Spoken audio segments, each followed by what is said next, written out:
High guys शुभ प्रभात welcome to my blog or in my life. मेरो दिनको सुरुवात चाहिँ मन्त्र जपेर भयो उठ्ने बित्तिकै होइन।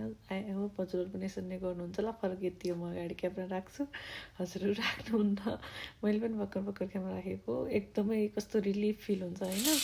अनि त्यसपछि म उठ्ने बेला आज 9:30 बजे उठेको थिएँ। मौसम चाहिँ अलि कुमोरी मतलब बादल लागेको थियो। अनि त्यसपछि उठेर म फ्रेस भएर नुहाएर चाहिँ सूर्य जल दिएँ। अब सूर्य भगवान् नदेखि नि जल त दिनु पऱ्यो, किनकि आफ्नो आस्थाको कुरा हो नि त। अनि त्यसपछि मैले खाजा गरेर चाहिँ म लागेँ मार्केटतिर। आज चाहिँ मेरो इभिनिङ ड्युटी छ होइन, तर पनि म क्या होइन सामान लिनुपर्छ, मैले चाहिँ लिनुपर्छ क्या। भोलि नाइट थियो, भोलिको पनि हुने, तर मलाई आज जानुपर्ने थियो। अनि म आज नै जान्छु जेसुकै होस् भनेर 10 बजे भयो नि म लागेँ मार्केटतिर। लेट भइरहेको थियो अनि म छिटो गएँ। फोन धेरै चलाउनु टाइम थिएन, अनि त्यही भएर आफूले धेरै बोल्नु पनि पाएन। अनि यो भोइस जस्तो त्यस्तै राख्नलाई हुरी चल्दै थियो, मेरो साउन्ड राम्रोसँग आएको थिएन। अनि म मार्केट पुगेर छिटो सामान किनेर फर्केँ है। मेरो के कपाल बिग्रिसक्यो क्या होइन। म मार्केटबाट घर आएर खाना खाएर अहिले चाहिँ अफिसको लागि निस्केको हो होइन। फोनमा चार्ज सकेर क्या मार्केटबाट फर्किने बेला अनि फोनै चार्ज लाउन भ्याएन। मैले चाहिँ मेरो कस्तो क्युट चप्पल भनेर देखाइरहेको छु यहाँनिर। साउन्ड पनि राखिदिन्छु, रोक्न है। क्युट चप्पल मैले क्या ब्लगिङ गर्दाखेरि यति धेरै कुरा भन्नुहुन्छ, तर मेरो क्लिप्सहरू सानो हुन्छ अनि म कहाँको कुरा कहाँ पुर्याइदिन्छु होइन। मैले भन्न खोजेको चाहिँ जेसुकै होस् जेसुकै भन्न खोज्छु। अहिले मेरो ब्याकग्राउन्ड हेर्नु त यार कति राम्रो देखिरहेको छ, ओ माई गड। भन्न खोजेको कुरा चाहिँ अर्को ब्लगमा भनौँ होला होइन। अनि म पुगेँ काम गर्ने ठाउँमा। काम गर्ने ठाउँ पुगेपछि ड्रेस चेन्ज गर्नुपर्छ, अनि मैले ड्रेस चेन्ज गर्ने मेरो कामको। त्यसपछि यो चाहिँ काम सकिएपछिको हो, सकिएर घर फर्किँदाखेरिको होइन। मैले भिडियो बनाएको छु होइन। मैले कसरी भिडियो बनाएको छु, मेरो मात्रै देखिँदैछ क्या, अरू कोही पनि देखिँदैछ होइन। जस्तो म फेस मात्रै देखिँदैछ, तर म भिडियो चाहिँ कुन एङ्गलबाट खिच्छु भने म फर्स्ट प्राइज त म ब्याक क्यामेराबाट मलाई भिडियो खिच्नै आउँदैन क्या। अनि मैले अगाडि यो भिडियोमा मैले कुरा गरेको भनेको चाहिँ यो भिडियोको होइन, मुख मात्रै देखेको छ भनेको चाहिँ हेर्नु न फेस मात्रै देखिरह होइन। मलाई के ब्याकग्राउन्डबाट भिडियो खिच्न आउँदैन, मैले अर्को भिडियोमा भनेको जस्तै। अनि म कति बोलेँ होइन, भिडियो बनाएँ लास्टमा हेर्छु त ब्याकबाट मुख मात्रै देखेको छ। अनि मैले त्यही कुरा चाहिँ अर्को भिडियोमा बनाएको छु, सुन्नुहोस् है त। खिचेँ त्यो चाहिँ मेरो मुख मात्रै आउँछ। अब यो भिडियो पनि कस्तो आउँछ त्यो मलाई थाहा छैन, किनकि फ्रन्टमा क्यामेरा आउँदैन नाइटमा। म प्रायः जस्तो फ्रन्टबाटै खिच्छु, तर ब्याक गऱ्यो भने त लाइटिङ आउँछ नि त, लाइटिङ आउँछ। तर मलाई क्यामेरा राख्न आउँदैन, किनकि मैले त्यस्तो थाहै छैन मलाई कसरी चलाउनु पर्छ। म जहिले पनि फ्रन्टबाटै भिडियो बनाउँछु। अनि अघि खिचेको चाहिँ मेरो राइट एङ्गल रहेछ होइन, तर अनि म त्यही भएर अर्को भिडियो खिच्दैछु। मलाई चाहिँ के फिल हुन्छ भन्दाखेरि म अब इभिनिङ ड्युटी हुन्छ नि त, अनि बिहान म इभिनिङ ड्युटी भयो भने म त बिहान सुत्न पाउँछु भने यस्तो खुसी हुन्छु होइन, त्यो इभिनिङ ड्युटीको अगाडिको दिन। तर जब म बिहान 10 बजी उठ्छु नि, त्यसपछि मलाई काममा जानु पनि झ्याउ लाग्न थाल्छ।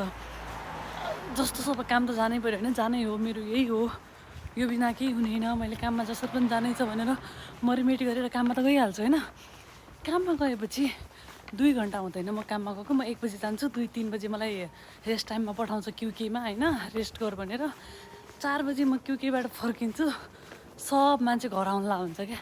4 बजीको स्टाफ, मर्निङ ड्युटीको 4:30 को स्टाफ। अनि मलाई यस्तो रिस उठ्छ। अनि म सोध्छु, म यो सोच्दैन म 1 बजी आऊँ, मैले 10 बजीसम्म काम गर्नुपर्छ। म के सोध्छु, मैले मात्रै किन 10 बजीसम्म बोल्ने बस्ने, मलाई त बस्नु छैन, मलाई त घर जान्छ। अनि मलाई घर जाने मन लाग्छ क्या। 7 बजे बस्दा झनै बस्न मन लाग्दैन, किनकि 7 बजीसम्म सबै मान्छे निस्किसक्छन्। तर जब 8 बज्छ अनि मलाई मजा आउँछ, किनकि 10 बजी फर्किन्छु, काम पनि भइहाल्यो, उसै पनि फोन चलाउनु पाइन्थ्यो। अनि 8 बजीदेखि हल्का फोन चलाउनु मिल्छ कि मन लागेपछि टक्क हेर्छु कि डरमा गएर। अनि त्यही भएर सो होइन, फर्किने बेला 10:30 भयो, बिन्दास पाराले फर्किदिने हो। आजकल त भ्लग बनाउँछु, फोन छ, म छु, प्यातर गर्नु मुख छ, भगवान्ले दिएछ। धन्य भगवान्ले, बोल्नलाई मुख दिएछ, ब्याग बोक्नलाई हात दिएछ होइन, हिँड्नलाई खुट्टा दिएछ। सो भगवान्ले मलाई सबै कुरा दिएको हो कि, तर मैले युटिलाइज गर्न नआएर मात्रै हो। आई होप यो ब्लगबाट म अहिले हजुरहरू हाँस्नु हुँदैछ भने, या मलाई हेरेर रिस उठ्दैछ, या कति नाटक पार्न लाग्यो होला सोच्नु हुँदैछ भने, त्यो पनि मैले युटिलाइज गरे हो। किनकि नाटकै सही होइन, तर होइन यो रियालिटी हो। म यस्तै छु, मेरो नजिकको मान्छेलाई थाहा होला, प्यात्र बोलिरहने हो। मलाई बोल्न मनपर्छ। कति धेरै घटनाहरू हुन्छ नि त, मतलब लाइक आजभोलि कति धेरै मान्छेहरूको उस हुन्छ नि त, कोही पछाडिबाट आयो, ढोका खोल्ने बित्तिकै ढोकाबाट भित्र छिर्यो भनेर कति न्युज सुन्छौँ नि त हामी। त्यही भएर एकचोटि सर घुमेर कोही छ भनेर खाएको नि गर्छु त्यसले 2 स्टेप माथि हिँड्छु स्विमिङ पुलमा यस्तो गर्छु यस्तो गर्छु म कोही पनि छैन कोही पनि गरिदिन्छु यहाँनिर मेरो सेन्टर चाइनिज बस्नुहुन्छ यसमा म बस्ने हो यो चाहिँ म बस्ने रुम होइन ऊ चाहिँ रितिका दिदी बस्ने हो चाहिँ म घर पुगेँ सटर तानेर सुत्ने हो फोनमा ठ्याक्कै चार्ज पनि सक्यो फोन चार्जमा लाउनु पर्ने हुन्छ त्यही भएर यसपछिको क्लिप्सहरू म लिन सक्दैन thank you for watching my video good night मेरो बकवास अहिलेसम्म हजुरहरूले लास्टसम्म हेर्नुभएको छ भने सुनिदिनु भयो यसको मतलब हजुरहरूमा धैर्यता धेरै छ thank you so much for watching my video